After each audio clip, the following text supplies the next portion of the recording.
Hi, I'm Linda Leon, and welcome to the program. We're going to talk about social networking today and all of this new media, Web 2.0, that you hear about. And believe me, this is a part of the ongoing future, so you really need to get on board. What I like to share with people is that getting involved in social networking is more than just putting information out there about your book or your product.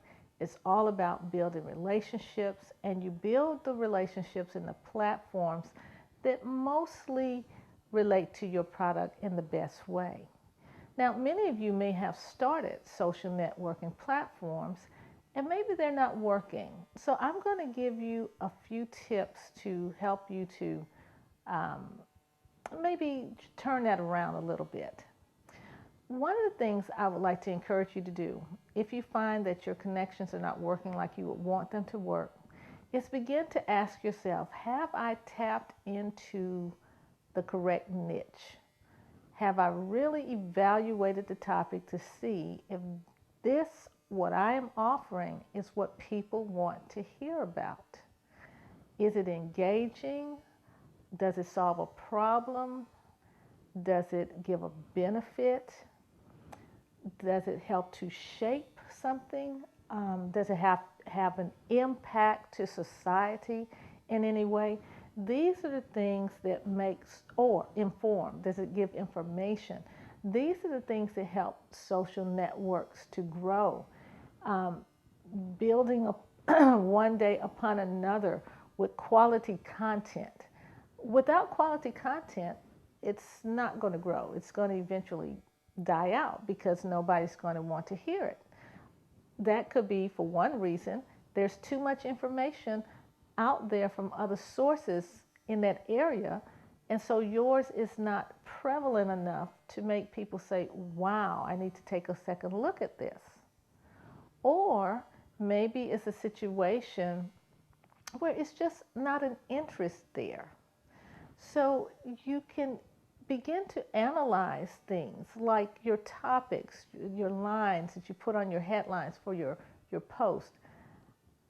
Do they tap into those things? Do they supply a curiosity factor that would make someone want to sit back and read that information? Do they show something that is beneficial, how to, or something that would make something better for someone else? You have to look at all of those different parameters to determine what to do to get yourself on track. So mostly, again, that is making sure that you have looked at what people want to know, providing them quality content, and seeing if you can tell it in the best way possible to draw them to you.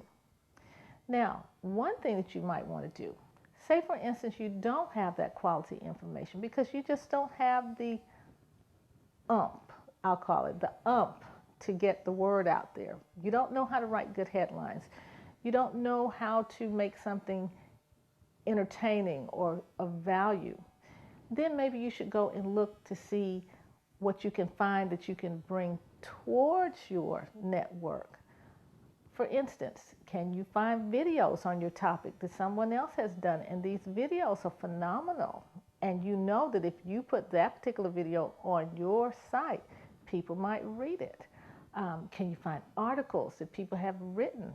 And then within these articles, do they have enough information that is engaging, where if you associate yourself with that, you can do it? Can you put news on your site where you can tap into RSS feeds and bring information towards you that when people are visiting your social networking areas, then they're saying, oh, this person is very current. They stay on top of things. This is great information. See, these are the things you can do to tweak, because it's not always, everybody's not always the best writer or motivator, but that doesn't mean you cannot use social networking effectively. You just might have to change your modality and still be able to come out on top.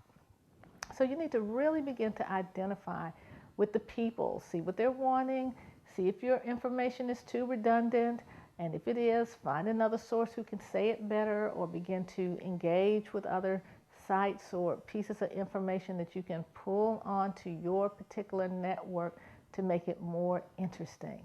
You know, it reminds me of, I was watching one of these Animal Planet shows one time, and it was a little bird that was trying to compete with other birds during their mating season.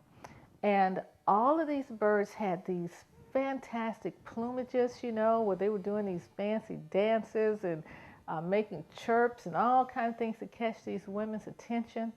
Well, this one little bird who didn't have a whole lot of that going on, he realized that he needed something more, because he wasn't as colorful and as bright and all this kind of thing as the other birds. But he knew where to find these red berries that were really, really pretty and unusual and bright. And he would bring those red berries and plant them all around his domain. And he was able to find his mate before the others, because he used something that was unique and different, that outshined the others. So in order to get you where you want to go, if it's not working for you right now, find something unique that outshines the others, and you'll get there. Nobody said that this task was going to be easy. It takes a lot of work, but it can be a whole lot of fun. So please go out, get your feet wet, build your social networking community, and thank you for watching.